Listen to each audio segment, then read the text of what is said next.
Hey everybody, Questwise here. It's officially October, and that means it's Dead Rain month here on the channel. That's right, Palladium Books' very own zombie apocalypse role-playing game. Let me tell you why it's so cool.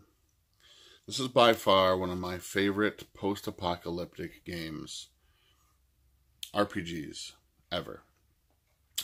First of all, it uses the Palladium rule system. So it's completely incorporatable. Incorporatable, is that really a word? It is completely able to be incorporated into any other games fairly easily. And I'll get into some of that later, some of the crazy ways I like to incorporate it. But it's such a great game. It's so well thought out. It's so well written.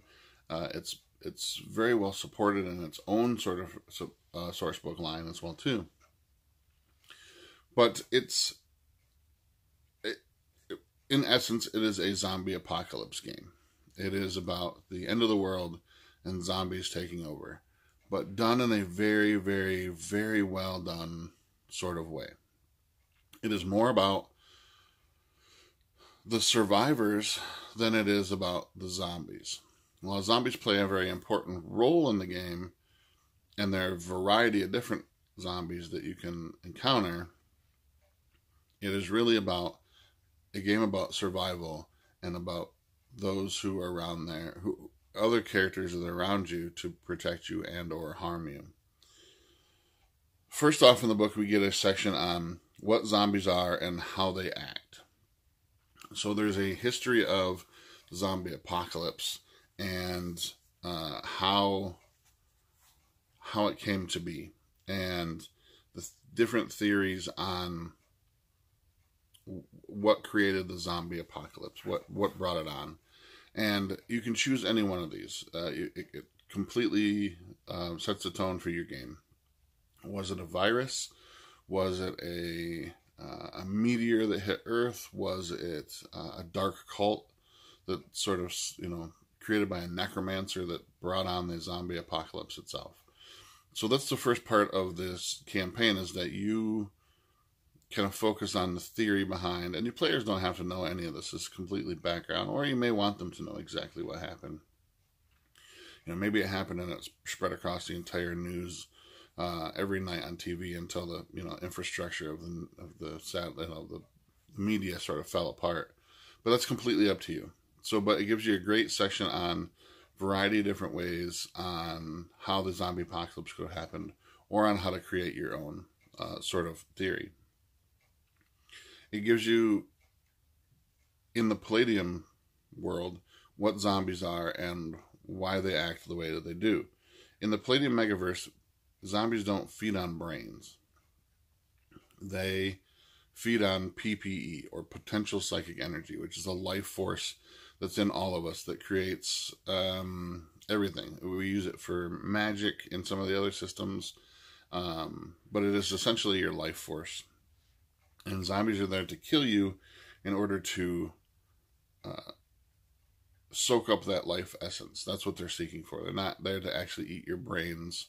But I guess in other games and other settings, that can be construed as eating your life force type of thing.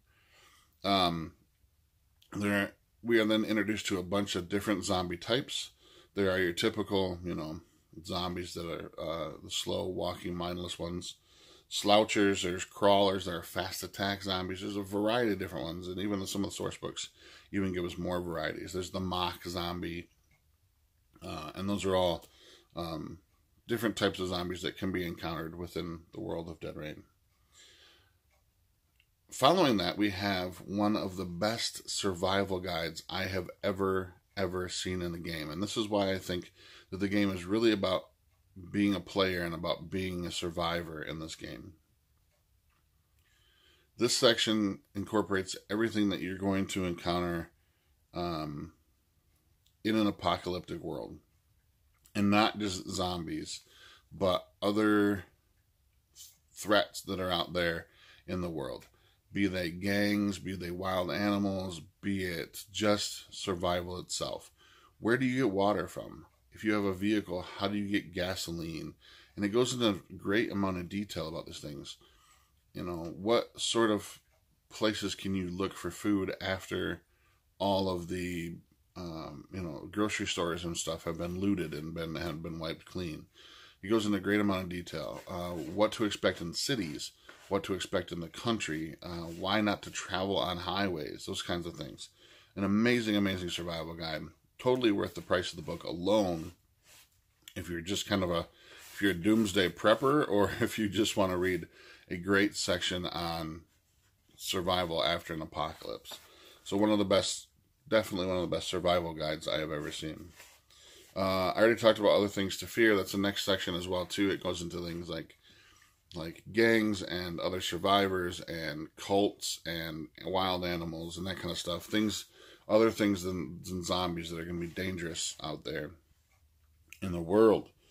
Following that, we get not a bunch, but there's several charts, adventure hooks. There's a section in here called 101 Adventure Ideas. So you can either choose one randomly by rolling some percentile dice, or you can just totally pick one. Read through them and find one that really excites you, and is an adventure seed that is going to, could spur off a one-shot adventure or an entire beginning to a campaign. But very, very, very nice to have in the book, especially when you come to a point where you're just kind of struggling for what to do that night for the game. And you can simply just roll some dice, and it gives you a little scenario. It could be anything from the sounds of a baby crying from a nearby house. It could be, there's tons of them in there. A little boy walking down the road. There's tons of great stuff. Following that, we get a bunch of new OCCs, occupational character classes. In this game, you're playing humans. If you stick with just the Dead Rain book itself, you're playing humans after the apocalypse. So you're going to have things, and they have some great OCCs, some very flavorful ones. The Houndmaster is the person who is taken to, because animals are immune to the zombie curse, you've taken to collecting a bunch of dogs together to hunt zombies or to save other people from zombies. There's the Shepherd of the Damned, which is one of my favorites. This is the person that crawls into the ruins of old civilization, looking for those people that are left out there and trying to bring them back to some kind of place of safety. My favorite one to play, though, and I usually always insist upon, if I'm doing a campaign, making people play survivors. Survivors are people with no apocalyptic skills. They are people who are simply survivors. They may have been teachers, they may have been doctors, they might have been a police officer, they could have been a lawyer. And you get a certain specific set of skills depending on what you were before the apocalypse. And you're playing that person. You're simply playing a survivor. Now, you can set the timeline. At the beginning of this book, it also talks about sort of the timeline of events as it happened. And you can set the game anytime you want. You can set the game at the time the apocalypse happens. You can set it at like a week after, a month. It could be several years after the apocalypse has happened. But I like to set mine sort of early on. I like to set mine maybe several months. Once the apocalypse has fully taken root. But people are still sort of noobs. Nobody's sort of the specialty zombie killer. Or if you are, it's because you've been prepping for this day for years and years before it actually happened, and everybody thought you were a nut job back then. So I like when I play the game, I like to, I think it adds a lot more role-playing features. I think it adds a lot more imagination when you're playing just a common everyday person. And how would a science teacher, a high school science teacher, interact with others and be able to use those pre-apocalypse skills to the best to helping society survive? So a bunch of different ones in there as well. That one just happens to be my favorite. Then there's a great section on resources and equipment. The best uses for things like cars or anything you might be able to find. Clothing and weapons. And there's a list of resources, where to find them, how to use them. Very, very well thought out. A lot of them get a little mini description on different uses and stuff as well too. The best way to use this game is by itself. maybe. It is very well supported.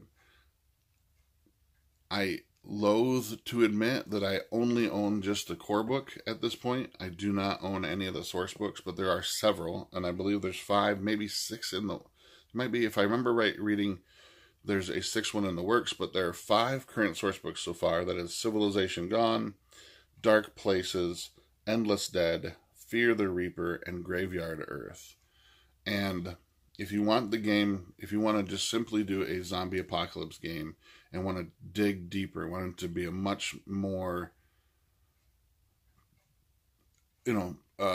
fulfilling, fruitful, deep world as far as world building and such goes, there's tons of that already in here, but all of these source books will definitely add to that as well too. What I like to do with Dead Rain, and it's only because I love the fact that the Palladium world is able to sort of blend itself. The Megaverse is so able and free to sort of blend between different games. I love to mix Dead Rain with other Palladium books games. So for instance, I've mixed it with Heroes Unlimited before. I've had the players, the superheroes, come across sort of not a full-on apocalypse, but I've had them come across the Necromancer as one of the villains, and he's using the dead to as an army to take over, New York City or wherever it happens to be, Detroit, some kind of thing. And so the heroes have to deal with zombies, and I use the zombies out of Dead Rain as they were, and different types of the zombies, like the fast attack zombie and stuff, to kind of throw my heroes off their game a little bit. So that's the kind of fun way you can incorporate it with Heroes Unlimited. I've done that before. Another great one too is that Rifts Chaos Earth. Rifts Chaos Earth, if you haven't seen it before, is a game about the world before Rifts happens. It's sort of the lead up into Rifts, and it's the beginning of the apocalypse that makes Rifts the way it is. So there's the birth of magic, and there's crazy chaos creatures coming through, and everything is just in complete disarray. And some people have sort of, come to the realization that there is magic in the world, and they're able to use it all of a sudden. And those tomes that they've had in the past that they knew contained power now allow them to harness their potential psychic energy and create spells and special effects. Psychics are sort of becoming into their own and becoming more powerful at this point, at the beginning of the apocalypse, and it fits very well to throw in a zombie apocalypse theme. It could be sort of small, could be kind of contained, or it could cover half of a continent. But those kinds of things are completely feasible within Rifts itself, but I think fits really, really well into Chaos Earth as well. And finally, one of my favorite things, and I would love to do this as a one-shot. Maybe I will run this at... the Palladium open house is coming up, and I plan on being there. So if you guys are going to make it out there in April, please come check me out. Come say hi. I'm going to be there running some games and stuff as well. But maybe I'll run this game. I haven't really decided on what kind of games I want to run, but I want to do a Ninjas and Super Spies, Dead Rain, and Demons crossover. I've always wanted to do a one-shot or a campaign where you play modern-day Tokyo and maybe a kind of Yakuza, like I'm talking like underground ninja organization that must rise up to save modern-day Japan from a demonic horde who's using the dead of my ancestors to wreak havoc across the land. And because of your martial arts abilities and your mystical attachment to the martial arts and to the world, you must rise up to save the common people and your families and your friends across that whole thing. I might put some more thought into that, and if you make it out to the Palladium open house, it may well see it happening. But it is October. That means it's Halloween month. That means I'm breaking out the Dead Rain. We're going to do some more cool stuff with that. Probably a few more videos on some different ideas and how to incorporate it into other stuff as well too. So Until next time, I'm Questwise, and we're out.